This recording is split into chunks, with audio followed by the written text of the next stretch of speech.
सोलापूर लोकसभेच्या महाविकास आघाडीतील काँग्रेसच्या उमेदवार आमदार प्रणिती शिंदे यांनी आज शक्तीप्रदर्शन करत आपला उमेदवारी अर्ज दाखल केला. शिंदे यांचा अर्ज दाखल करण्यासाठी पक्षाचे प्रदेशाध्यक्ष नाना पटोले हे स्वतः सोलापुरात आले होते. काँग्रेस भवनासमोर आज सकाळी 10 वाजता जाहीर सभा झाली. त्या सभेत प्रमुख वक्त्यांनी भाजपवर जोरदार हल्लाबोल केला. सभेनंतर काँग्रेसची रॅली जिल्हाधिकारी कार्यालयाकडे रवाना झाली. काँग्रेस भवनापासून निघालेली रॅली पानगल हायस्कूल, जगदंबा चौक, 7 रस्ता मार्गे जिल्हाधिकारी कार्यालयाकडे आली. यावेळी कार्यकर्त्यांची प्रचंड गर्दी होती.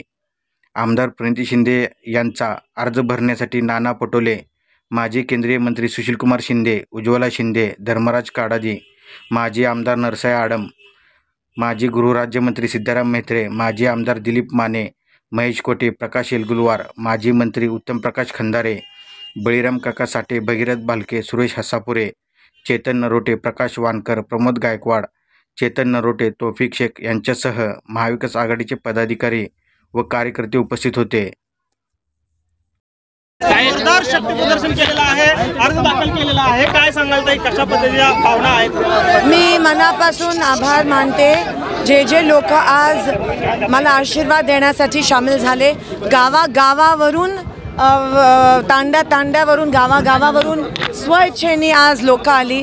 काल रात्रीपर्यंत फोन आम्हाला यायचं आणि सगळे या ठिकाणी आशीर्वाद रूपात सामील झाले. मी सगळ्यांचे मनापासून आभार मानते. या गरमीमुळे त्रास झाला असेल तर क्षमस्व, पण नक्की ही लढाई आता दिसून येत आहे की ही सगळ्यांची लढाई आहे. निवडणूक जरी माझी असली तरी विजय हा लोकशाहीचा झाला पाहिजे आणि सोलापूरच्या जनतेचा झाला पाहिजे. देवेंद्र फडणवीस यांनी टीका केली होती की सुशीलकुमार शिंदे हे इंजिन आहेत, आता ते प्रणितीताईंनाच इंजिनमध्ये बसवणार. मात्र भाजपचं जे इंजिन असणार आहे ते नरेंद्र मोदी यांचंच आहे आणि जे बाकीचे जे घटक पक्ष आहेत, भाजप मुद्द्यावर बोलतच नाही आहे. ते मुद्द्यावर त्यांना मुद्देच नाही आहेत, कारण का 10 वर्ष त्यांनी काहीच केलं नाही. त्यांना पण माहिती आहे ते तोंडावर पडलेत आता, आणि म्हणून विषयांतर करून दुसरेच विषय ज्याचं काही घेणं देणं पण नाही. तिथे शेतकरी मरतोय, तिथे गरीब महिलेला निराधार पैसे नाही आहेत, तिथे पाणी नाही आहे सोलापुरात, तीव्र टंचाई आहे. हे ना एवढं सुचतं. आता जनता ऐकून घेणार नाही आहे. जनता खूप हुशार झाली आहे आणि तीव्र रोष पण आहे जनतेच्या मनात भाजपच्या विरोधात. उमेदवार आहात पण टीका साहेबांवर केली जाते, कसं पाहता? मी त्यांना मागच्याच त्याचं उत्तर दिलेलं की मी उमेदवार आहे, माझ्याशी लढा आणि विषयांतर करू नका, मुद्द्यावर बोला. आज त्यांचे दोन्ही खासदार, माजी खासदार त्यांच्यासोबत उभे पण नाही आहेत, दिसत पण नाही आहेत. त्यांना लाज वाटते का त्या खासदारांशी? आणि इथे जे माजी खासदार काँग्रेसचे होते, माझे आदरणीय शिंदे साहेब, ते खांद्याला खांदा लावून आमच्या सगळ्यांसोबत सोलापूरची अजूनही सेवा करत आहेत. आई वडील दोघंही सोबत पायी चालत आलेले, रथावर न चढता तुम्ही सगळं कुटुंब पायी चालत होतं. काय नेमक्या भावना? मला असं वाटतं ही ऊर्जा लोकांकडून मिळते आणि लोक आमचं केंद्रबिंदू आहेत. आम्ही लोकशाहीमध्ये विश्वास करतो आणि लोकांना देव मानतो. लोकांची सेवा ही आम्ही सगळे शेवटच्या श्वासापर्यंत करत राहू.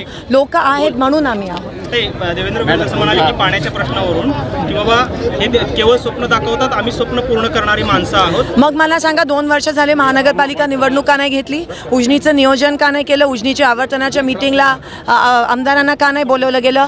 केवळ BJP ही जबाबदार आहे. सोलापूरचा तीव्र पाण्याचा जो प्रश्न आहे त्याला फक्त दोषी ही भारतीय जनता पक्ष आणि ह्यांचे सगळे नेते आहेत. आणि म्हणून आज सोलापुरातला शेतकरी आणि सर्वसामान्य माणूस हा त्रस्त आहे. 30,000 घरं तयार केली. त्याचं श्रेय देखील भाजपने घेण्याचा प्रयत्न केला. त्याचं उत्तर आज आडम मास्टरजींनी दिलं आहे की ते 30,000 घरं जी बांधली ती आदरणीय मनमोहन सिंगजींच्या आशीर्वादामुळे, आदरणीय सोनियाजींच्या मार्गदर्शनाखाली ती बांधण्यात आली आणि ते बरोबर आडम मास्टरजींनी त्यांच्या शब्दात त्यांना उत्तर दिलं. BJP प्रदेशाध्यक्ष देखील आपल्या सोबत खांदा लावून आलेले आहेत. त्यांचा आशीर्वाद नेहमीच. आम्ही जेव्हा पटोले साहेब जेव्हा ह्या प्रदेशाचे प्रदेशाध्यक्ष झाले त्यांच्यासोबत मी देखील कार्याध्यक्ष झाली. आम्ही एक खंबीर टीम म्हणून महाराष्ट्रात त्यांच्या नेतृत्वाखाली आहोत आणि आज भावाच्या रूपाने ते मला आशीर्वाद देण्यासाठी आले. काडादी साहेब पण आहेत, काका साठे आहेत, खंदारी साहेब आहेत, भालके साहेब. पिछले 1.5 महीने से विविध मुद्दों पर बहस और आरोप प्रत्यारोप है. फिर जो चुनाव है लोकसभा का, किस मुद्दे पर होगा? चुनाव जो है वो सिर्फ और सिर्फ काम के मुद्दे पर होना चाहिए. पर BJP को पता है कि उन्होंने कुछ काम नहीं किए, इसीलिए वो दूसरे मुद्दे को लाते हैं. हमेशा हमारे शोलापुर में बाहर के लोग आके धर्म और जात पात के नाम पे टेढ़ निर्माण करना की कोशिश करते हैं. लेकिन अभी लोग बहुत होशियार हो गए हैं और लोग उनको सबक सिखाएंगे और लोग बताएंगे कि लोकशाही अभी भी जिंदा है.